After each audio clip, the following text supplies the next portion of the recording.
menyertai kita semua yang menyatukan hati dalam ibadah Kamis Putih.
Hidup kita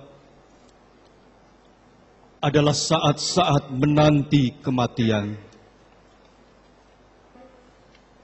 Kematian tidak dapat dielakkan, di mana saat itu adalah milik Tuhan. Kita semua dalam penantian. Kematian adalah sebuah jalan menuju hidup kekal. Meski begitu, kita sebagai manusia seringkali tidak siap menerima kematian. Karena kematian yang kita kasihi menjadi duka yang sangat dalam.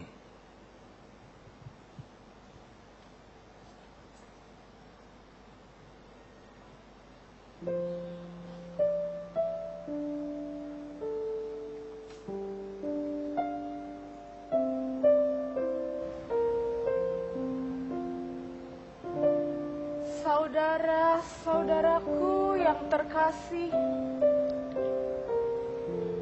kematian Lazarus tidak hanya mendukakan kekasih kita, Maria dan Marta, tetapi juga kita semua.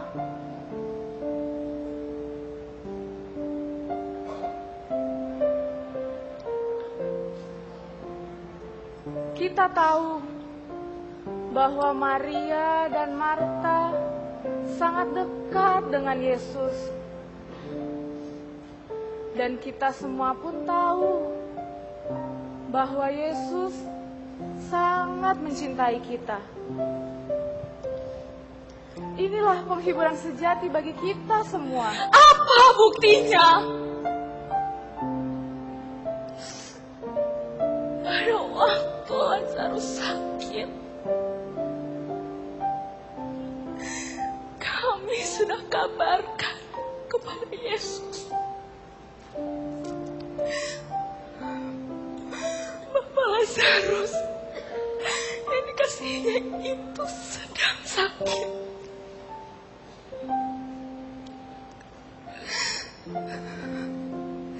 Sekarang dia sudah tiada.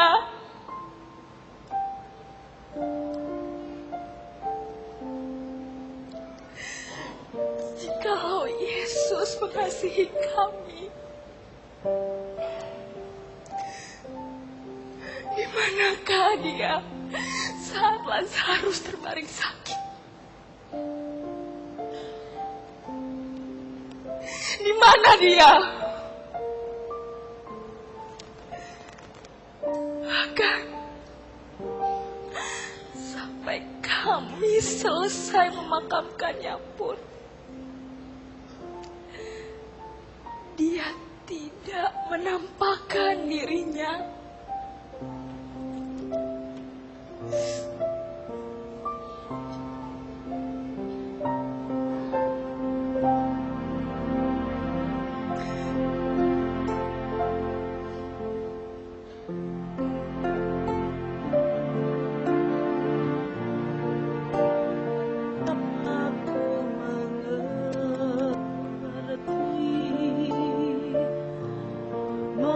Apakah harus terjadi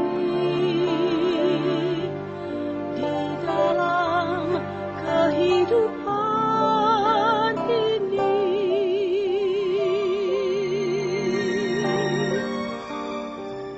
Satu perkara yang kusimpan dalam hati, tiada satu pun kan terjadi tanpa Allah peduli. Allah mengerti, Allah peduli segala persoalan yang kita hadapi. Tak akan pernah dibiarkannya ku bergumul sendiri, sebab Allah mengerti.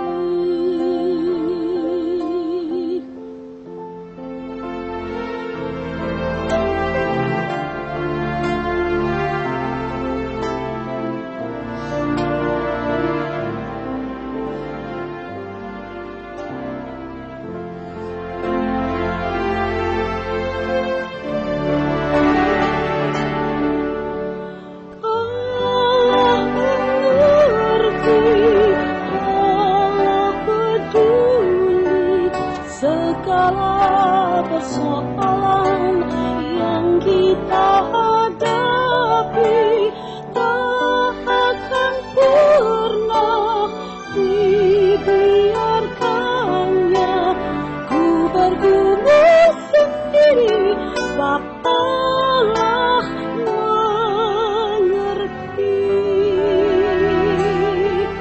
sebab Allah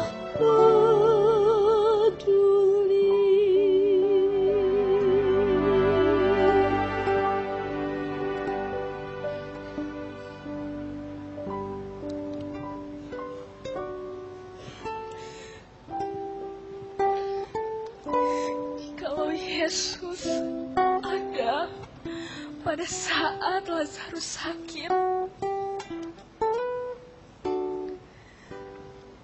Dia pasti menyembuhkannya.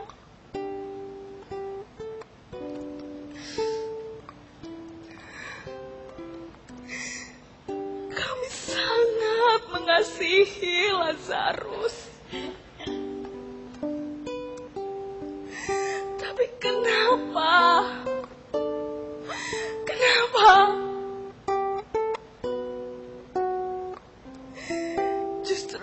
saat seperti ini.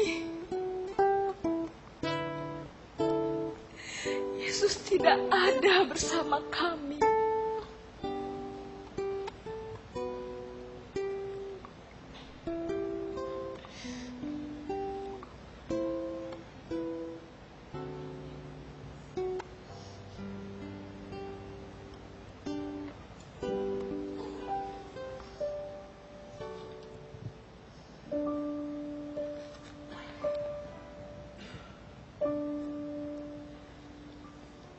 Dua hari sebelum kematian Lazarus, Yesus mendapat kabar bahwa Lazarus sakit.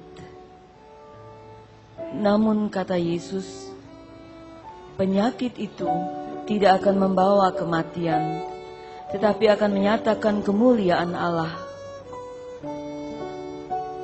Setelah berkata demikian, Yesus pun pergi ke tempat Lazarus untuk membangunkan dia dari tidurnya.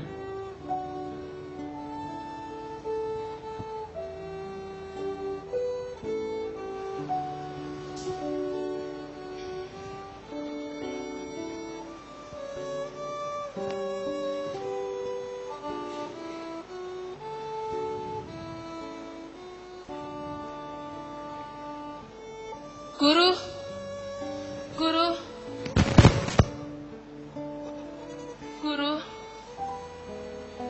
jikalau engkau ada di sini, pasti saudaraku tidak akan mati. Karena aku percaya Allah akan memberikan apa saja yang engkau minta.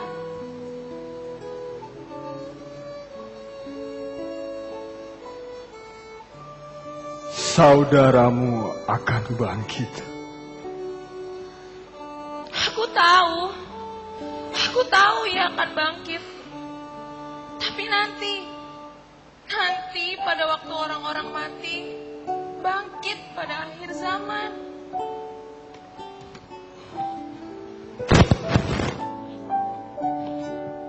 Akulah kebangkitan dan hidup. Barang siapa yang percaya kepadaku, ia akan hidup, walaupun ia sudah mati.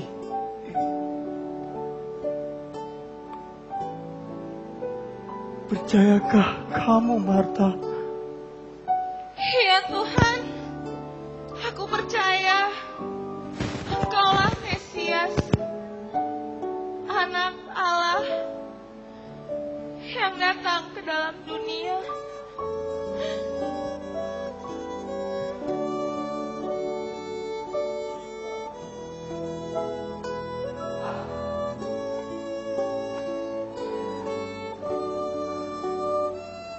Marta, di manakah Lazarus saudaramu itu kau baringkan?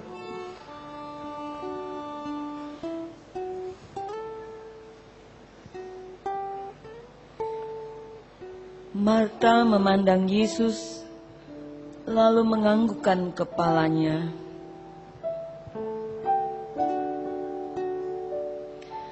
Dan selanjutnya ia berjalan menuju makam Lazarus.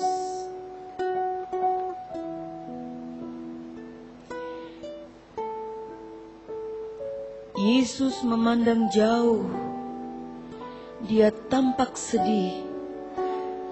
Semua orang menunduk. Dan ada beberapa orang yang memandang ke arahnya. Rasa duka dan haru yang mendalam memaskul hatinya. Dia menangis. Lalu Yesus menuju kubur Lazarus dan membangkitkannya.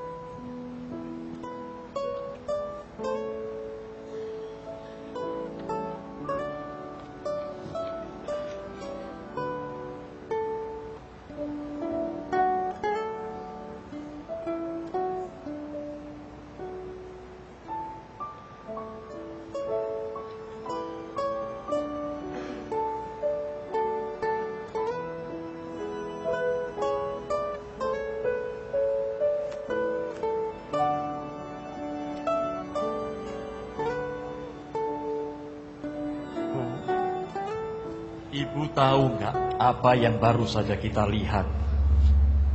Ya tahu toh Pak. Itu tadi kan tentang kematian Lazarus toh Pak. Benar Bu. Ibu lihat bagaimana Tuhan Yesus begitu sedih. Iya Pak. Orang biasanya menangis kalau sedih Pak. Dan kalau sekitar menangis, pasti juga menangis. Manusiawi toh Pak. Benar Bu. Tapi tangis Tuhan Yesus tidak sekadar bahwa Tuhan Yesus berempati pada Maria dan Marta. Ada yang lebih membuat Tuhan Yesus menangis, Bu. Apa itu Pak? Ketika seseorang ada dalam kesedihan dan kepedihan, seringkali orang tidak lagi bisa memandang kasih Tuhan. Mereka merasa ditinggalkan oleh Tuhan, merasa Tuhan tidak peduli lagi. Padahal janji kasih Tuhan itu selalu nyata, Bu. Aku jadi ingat lagu ini, Bu. Apa itu Pak? Jalan hidup tak selalu tanpa kabut yang pekat, namun kasih Tuhan nyata pada waktu yang tepat. Ingat lagu itu, Bu? Oh iya ya Pak. Bagus ya. Lagu itu sangat menguatkan ketika kita ada dalam kesedihan dan kepedihan. Bagaimana kalau lagu itu kita nyanyikan, saudara-saudara?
Ketika Yesus memasuki kota Yerusalem dengan menunggang keledai betina, orang banyak yang sangat besar jumlahnya menyambut dia dengan sangat meriah dan berseru, "Hosana, Hosana, Hosana bagi anak Daud. Diberkatilah dia yang datang sebagai Raja dalam nama Tuhan. Hosana di tempat yang maha tinggi."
Yesus melawat Yerusalem, kota yang disebut kota nabi. Banyak karya para nabi yang terjadi di sini. Akan tetapi di tempat ini juga terjadi ketidakadilan, pengkhianatan, penyiksaan, peperangan, dan pelecehan. Yesus melawatmu.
Yerusalem, Yerusalem.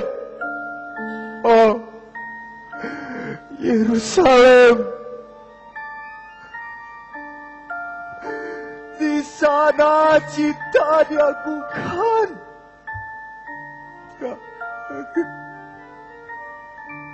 Tapi kebencian juga dipelihara.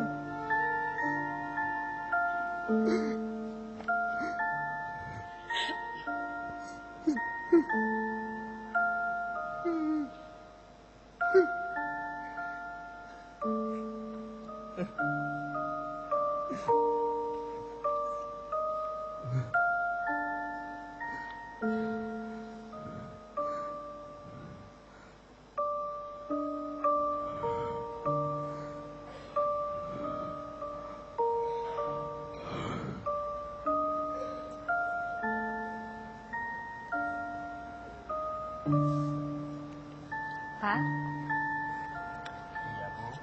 itu tadi apa toh, Pak? Itu tadi kan waktu Tuhan Yesus melihat Yerusalem, toh, Bu. Sebelum ia disalibkan. Kau lihat tadi, Bu, kota Yerusalem yang begitu indah. Iya, Pak. Kenapa, Pak? Yerusalem, toh, Pak? Tuhan Yesus begitu sedih melihat Yerusalem, Bu. Di Yerusalem hadir dan dibangun bait Allah. Lambang dari kehadiran Allah di tengah-tengah umatnya. Orang-orang di Yerusalem rajin beribadah di bait Allah itu. Tapi ibu tahu kenapa Tuhan Yesus menangis? Itu, Pak, yang aku kurang tahu toh, Pak. Tuhan Yesus begitu sedih, Bu. Karena orang-orang hanya bisa beribadah di Yerusalem, mengagungkan nama Tuhan yang penuh kasih itu, tapi dalam praktek sehari-harinya, Bu, kasih itu tidak pernah nampak. Yang ada permusuhan, yang ada pertikaian, kebencian. Bagaimana Tuhan Yesus tidak menangis, Bu?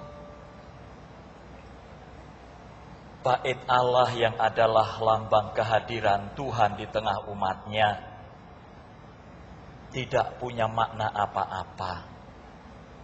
Allah sang terang hadir dengan terang kasih-Nya.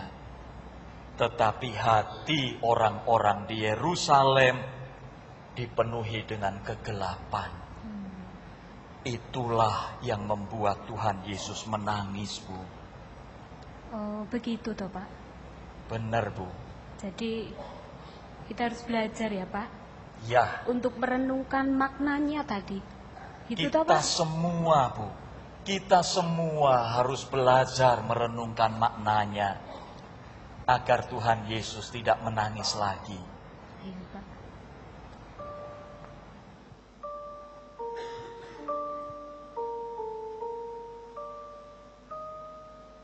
Setelah Yesus melakukan perjalanan di Yerusalem, Yesus mengajar kepada banyak orang.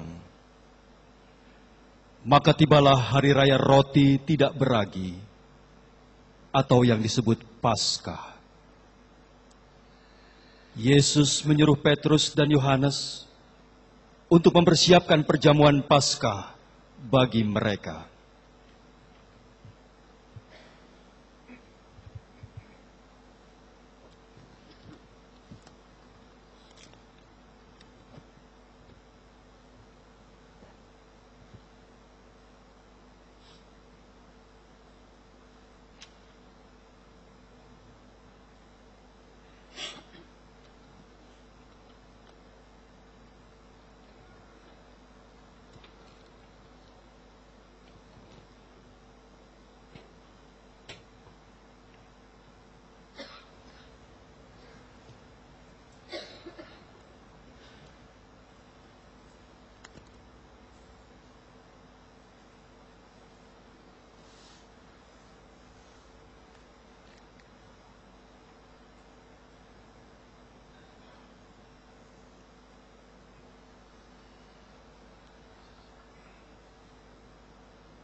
Aku sangat rindu makan Paskah ini. Sebab aku menderita.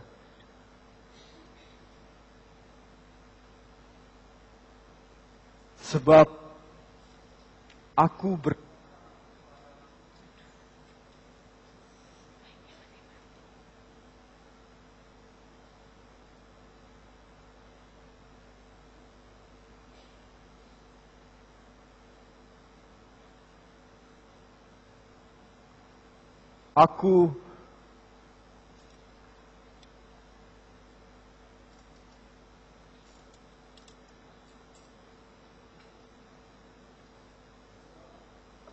berkata kepadamu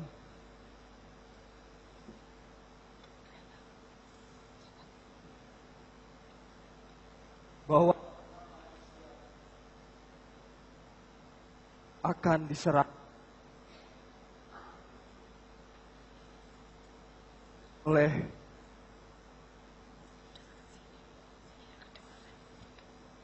murid.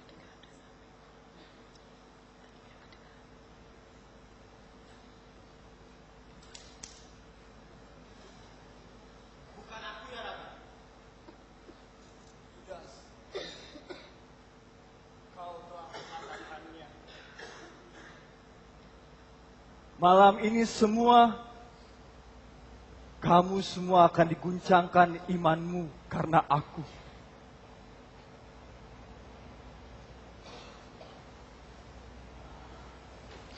Biarpun iman mereka semua terguncang karena Engkau, aku sekali-kali tidak. Petrus, sesungguhnya malam ini sebelum ayam berkokok, engkau telah menyangkal aku 3 kali.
Ya Bapakku,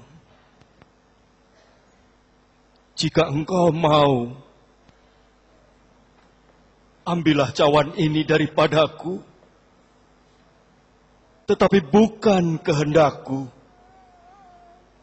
melainkan kehendakmu yang terjadi.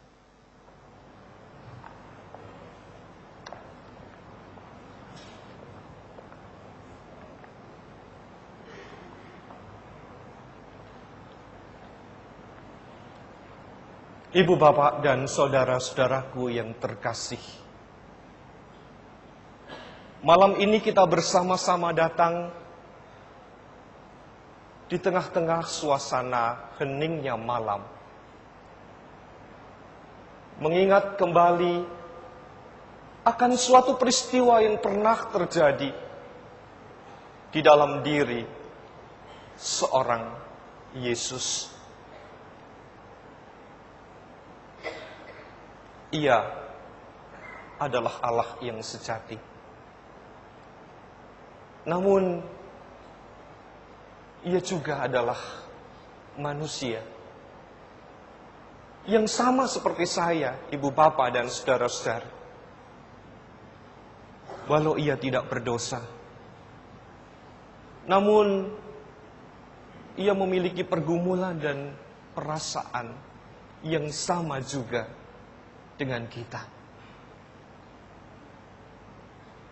Yesus menangis. Di dalam bagian pemberitaan firman yang diungkapkan dengan adegan, kita melihat beberapa hal yang berkaitan dengan mengapa Yesus menangis.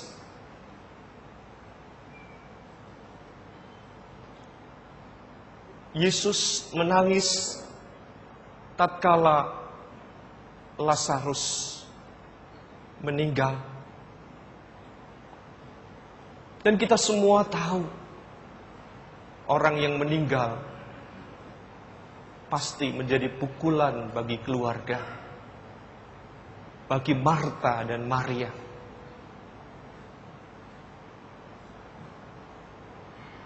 Apakah Yesus juga menangis melihat saya, ibu bapak dan saudara-saudari? Kalau sesungguhnya juga tanpa disadari kita mengalami kehidupan yang berkaitan dengan kematian. Bukan kematian fisik, tetapi kematian rohani kita.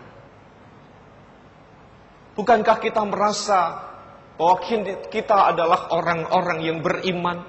Kita adalah orang-orang yang baik. Kita orang yang lebih mengetahui dari segala-galanya. Bahkan mungkin berkata, aku adalah orang yang mampu untuk menyelesaikan pembacaan Alkitab dari Kejadian sampai Wahyu. Namun bagaimana dengan sikap hidup kita? Tutur kata dan perbuatan kita. Bukankah seringkali menjadikan Yesus juga menangis karena keangkuhan dan kesombongan yang sering kali kita lakukan dalam kebanggaan hidup yang mengatakan bahwa aku adalah orang yang beriman, sementara yang lain yang tidak terlibat pelayanan dianggap kurang beriman, yang tidak ikut ambil bagian di tengah-tengah apa yang dilakukan di dalam panggilan hidup bergereja, dianggapnya tidak jauh lebih baik dari diri kita. Sombongan dan keangkuhan itu sesungguhnya menjadi kematian rohani kita. Kematian karena kita mengabaikan apa yang diinginkan Tuhan. Secara fisik memang kita memiliki kehidupan, bernafas dan melakukan berbagai macam aktivitas. Namun nyatanya, kehidupan rohani kita justru mati dengan cara dan tindakan yang kita lakukan. Yesus juga menangis melihat tatkala Yerusalem yang adalah kota kudus menjadi tempat yang justru memalukan. Dan di sanalah nabi-nabi Tuhan juga dijatuhi hukuman mati. Kita seringkali menganggap bahwa gereja kita adalah Yerusalem, menjadi tempat perjumpaan antara saya dengan Allah, antara kita sebagai orang beriman dengan Allah. Tapi apa yang terjadi di tengah-tengah hidup yang kita jalankan? Tatkala kita datang ke gereja, tatkala kita mencari tempat duduk, kita seringkali lebih banyak tempat yang sudah kita kapling di mana kita berada. Di dalam gedung gereja kah, di luar, di teras, atau mungkin di tempat yang lain. Dan kita sudah duduk dengan orang-orang yang biasa kita duduk dalam perjumpaan ibadah-ibadah yang kita lakukan. Kita seringkali bertanya, di mana liturgi kita nih? Dan orang seringkali mengatakan liturgi itu hanya pada selembar kertas. Dan jika tidak ada lembaran kertas, kita akan protes kepada penatua, pada pendeta, atau kepada siapapun. Karena seringkali kita menganggap lembaran kertas yang dicetak itulah yang disebut dengan liturgi. Padahal yang disebut dengan liturgi adalah seluruh rangkaian peribadahan yang kita jalankan, seluruh perayaan yang kita ungkapkan. Yesus juga menangis tatkala kertas-kertas itu ditinggalkan begitu saja. Sementara kita memprogramkan, kita ikut ambil bagian di dalam kepedulian dengan lingkungan, go green. Berapa banyak kita sebagai gereja juga ikut merusak alam, ikut menghancurkan hutan. Karena ribuan kertas distensil setiap minggu dan ribuan kertas itu hilang begitu saja tanpa ada artinya. Mungkin kita mengatakan, itu hanya Rp1.000 untuk satu bagian panduan liturgi kita. Rp1.000 kali sekian banyak kertas yang dicetak setiap minggu. Setiap kali ada peribadatan-peribadatan yang dijalankan, apakah itu pemakaman, apakah itu pengucapan syukur dan lain-lainnya.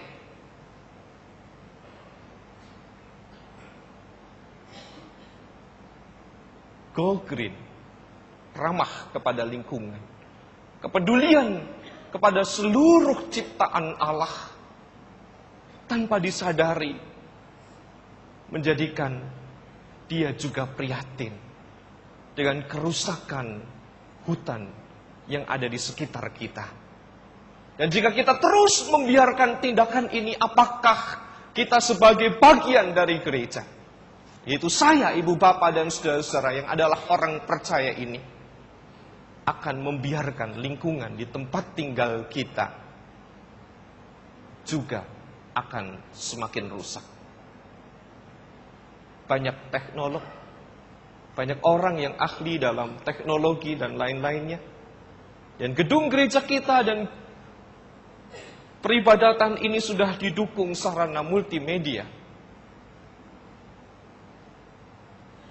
Setiap pribadi yang memiliki kemampuan itu dapat menyumbangkan tenaganya. Ada ribuan anggota jemaat di GKI Kebayoran Baru ini. Apakah tidak ada 10 orang, 20 orang yang mengusik teknologi berkaitan dengan multimedia? Saya yakin. Dan kita semua jika menyadari bahwa kita juga peduli terhadap lingkungan kita, ambil bagian di tengah-tengah memperhatikan keseluruhan ciptaan, dia juga tidak menangis lagi melihat kenyataan yang terjadi. Begitu banyak orang akhirnya sekarang enggan untuk membawa buku nyanyian. Bahkan mungkin kita tidak pernah tahu apa yang disebut dengan nyanyian dalam NKB, PKJ. Kecuali nyanyian-nyanyian yang sudah kita hafal. Dan barangkali pada saat ada lagu yang baru kita akan protes, kok susah sih lagunya seperti ini? Bukankah itu juga wujud kepesimisan kita?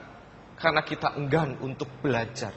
Dan kita tidak lagi memiliki kesempatan di tengah-tengah keluarga kita untuk menaikkan pujian bersama. Sementara di sisi yang lain juga tidak jarang anggota jemaat, pengunjung kebaktian memprotes. Mbok, sekali-kali toh nyanyinya pakai tepuk tangan, nyanyinya dengan lagu yang riang, dan sebagainya. Kita ini GKI yang semestinya menyadarkan bagi kita, saya, ibu, bapak, memahami bagaimana cara kita melaksanakan peribadatan. Dalam suasana yang hening, suasana yang syahdu, suasana yang indah. Dan kita semua tentu meyakini jika kita beribadah dengan benar, dengan baik, Roh Kudus juga hadir memenuhi kita semua. Hadir di tengah-tengah hidup yang kita jalani. Jangankan buku nyanyian yang tidak kita bawa. Alkitab pun seringkali kita lupakan. Alkitab seringkali hanya sekedar menjadi pajangan yang kita tempatkan pada bifet di lemari tamu. Atau di tempat-tempat tertentu. Dan Alkitab hanya dibutuhkan pada saat kita sakit. Yang barangkali dianggap ampuh saat ditempelkan di atas kepala atau bagian tubuh kita yang sakit. Kita lebih suka membuka BlackBerry kita, membuka di handphone kita atau peralatan elektronik yang lain. Itu tidak salah. Tetapi sebagai orang-orang percaya tentu kita mampu dan masih bisa membuka letak bagian mana kitab Kejadian, bagian mana letak kitab Mazmur, bagian mana Injil Matius, Injil Lukas, dan surat-surat dari Rasul Paulus, serta surat-surat yang lain.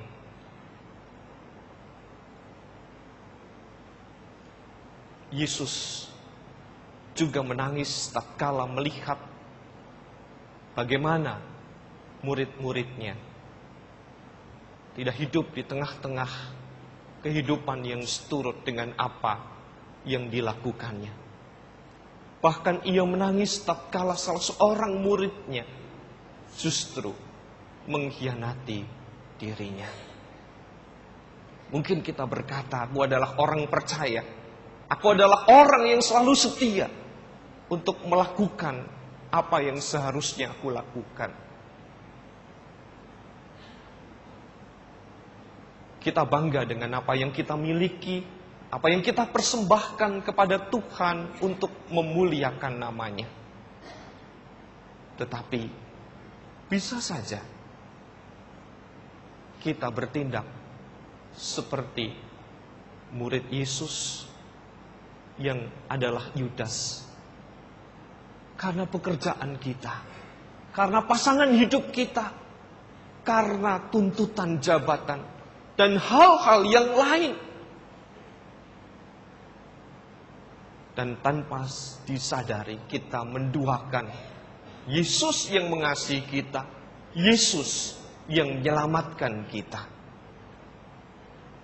Yesus menangis tatkala kita melukai perasaannya. Tatkala ia ditinggalkan dengan cara hidup yang tidak seturut dengan apa yang semestinya kita lakukan sebagai kitab yang terbuka, yang dibaca oleh orang-orang lain. Ibu, bapak, dan saudara-saudara yang terkasih, saat ini kita juga bersama-sama di tengah-tengah suasana untuk mempersiapkan diri kita sebelum kita merayakan sakramen perjamuan kudus. Perjamuan kudus diperuntukkan bukan untuk orang yang benar, tetapi untuk orang yang berdosa, yang menyadari akan dosa-dosanya, yang mau menyesal, bertaubat, dan memulai hidupnya yang baru.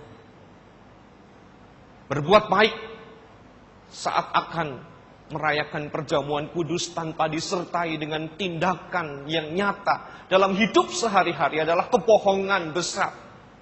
Karena perbuatan baik tidak hanya dilakukan pada saat menjelang perjamuan kudus, tetapi bagaimana seluruh rangkaian hidup yang kita jalani, yang kita wujudkan di tengah-tengah kehidupan yang nyata inilah yang menjadi bagian seluruh kesaksian bagaimana Yesus hidup di tengah-tengah kehidupan kita secara pribadi, tengah-tengah apa yang semestinya kita lakukan. Perjamuan kudus tidak menjadikan roti itu berubah menjadi nyata sebagai tubuh Kristus. Dan air anggur juga tidak berubah secara nyata menjadi darah Yesus. Roti itu tetap roti, air anggur itu tetap air anggur. Namun kita memaknai bahwa di tengah-tengah perjamuan kudus itu ada persekutuan, ada perjumpaan antara kita secara pribadi dengan Yesus yang berkarya untuk kita. Dan juga perjumpaan secara pribadi antara saya dengan orang-orang yang ada di sekitar kita. Yang mungkin orang-orang di sekitar kita itu adalah orang-orang yang menyakiti kita. Orang-orang yang melukai perasaan kita.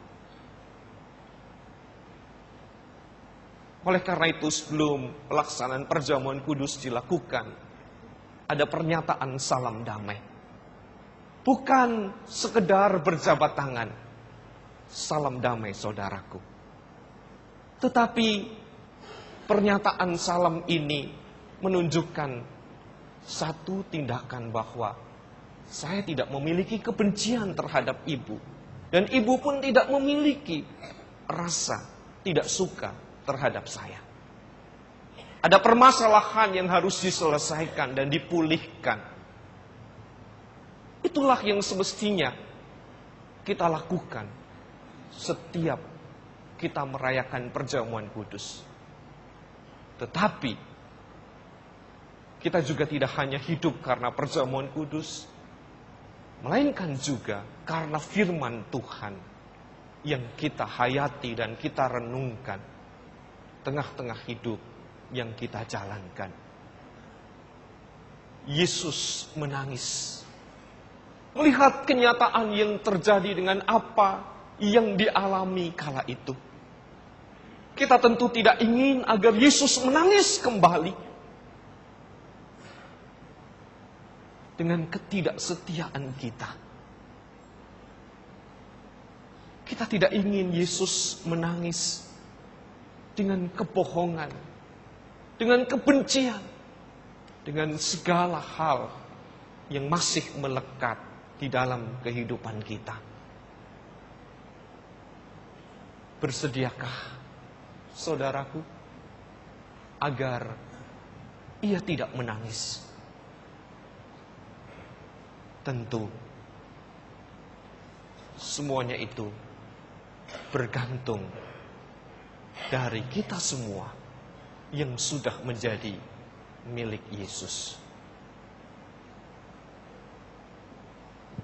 Mari kita merenungkan bersama agar Yesus tidak menangis lagi.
ujarku dan kehendakku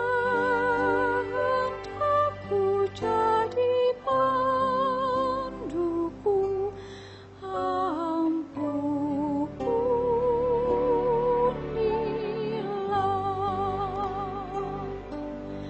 jikalau tuturku tak sempurna dan aku tolak orang berkesan. Pikiran dan tuturku bercela,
Amin. Saudara-saudaraku yang kekasih, mari kita mengakui seluruh dosa kita di hadapan Tuhan di dalam doa pengakuan dosa.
Engkau telah mengirimkan putramu. Engkau telah menebus kami.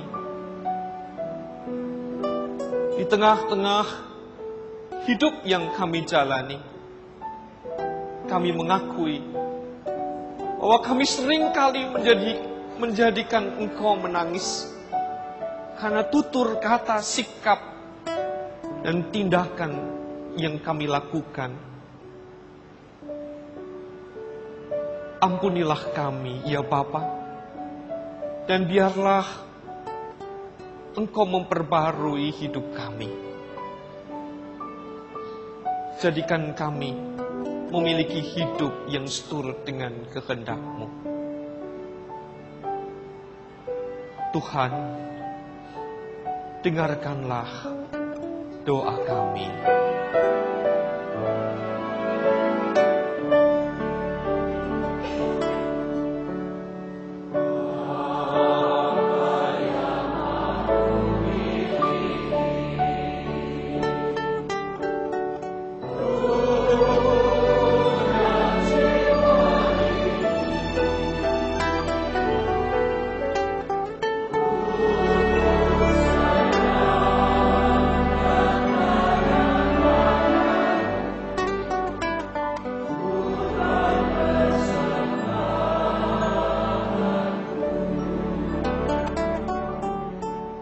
Ampunilah kami, ya Bapa, di dalam Tuhan Yesus Kristus. Betapa sering kali kami menyatakan syukur kami persembahan kami belum seturut dengan kehendak-Mu. Hidup kami yang semestinya menjadi persembahan bagi-Mu, seringkali kami abaikan. Bahkan untuk memberikan apa yang kami nyatakan kepadamu pun seringkali kami berpikir kami tidak mendahulukan Engkau. Namun betapa seringkali kami lebih mementingkan diri kami sendiri. Dan persembahan kami seringkali dari sisa-sisa anggaran dan sisa-sisa belanja kami. Mampukan kami untuk memberikan yang terbaik sebagai persembahan syukur kami. Hidup yang mau melayani. Harta yang kami miliki. Rumah yang Kau berikan agar menjadi rumah doa. Tempat bersekutu di tengah-tengah lingkungan wilayah kami. Tuhan, terimalah persembahan kami.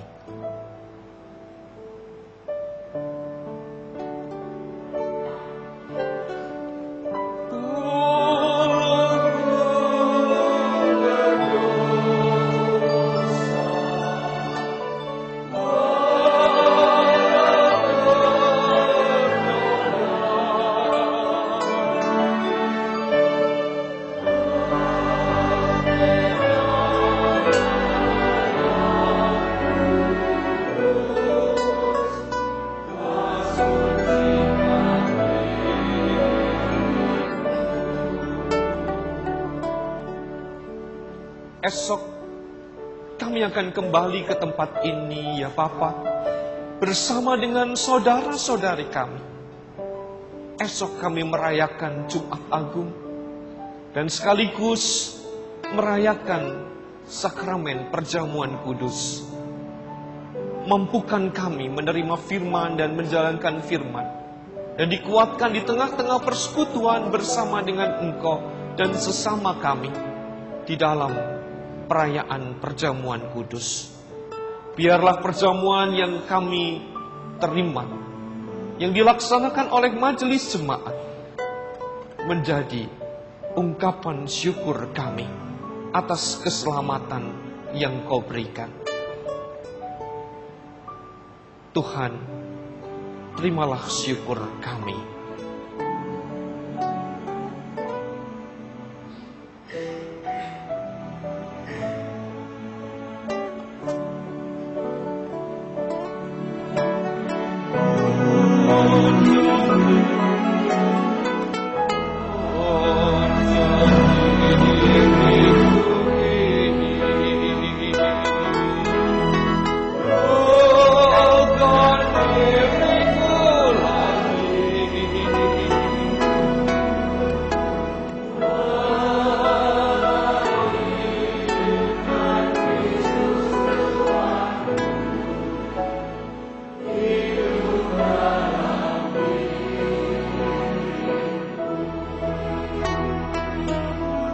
Teguhkanlah kami, dan biarlah kami boleh bersama-sama berdoa, seperti yang Kau ajarkan kepada kami di dalam doa Bapa kami.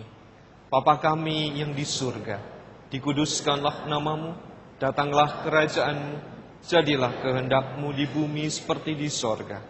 Berikanlah kami pada hari ini makanan kami yang secukupnya, dan ampunilah kami akan kesalahan kami, seperti kami juga mengampuni orang yang bersalah kepada kami. Dan janganlah membawa kami ke dalam pencobaan, tetapi lepaskanlah kami daripada yang jahat. Karena Engkau-lah yang punya kerajaan, dan kuasa, dan kemuliaan sampai selama-lamanya. Amin. Ibu, Bapak, dan saudara-saudara yang terkasih, ibadah kita pada malam hari ini akan usai. Namun kita bersama-sama akan kembali ke tengah-tengah perayaan Jumat Agung dan menjalankan ibadah yang nyata di tengah-tengah hidup yang kita wujudkan. Ibadah yang sejati. Karena kita menghayati betapa indahnya kasih setia Tuhan. Saya mengundang Ibu Bapak dan saudara untuk bersama berdiri.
Saudaraku, undurlah dari tempat ini, pulanglah dengan sukacita, dan kini terimalah berkat Tuhan.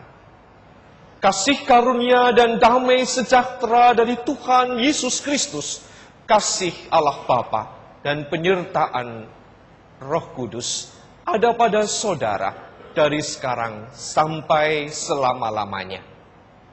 Amin.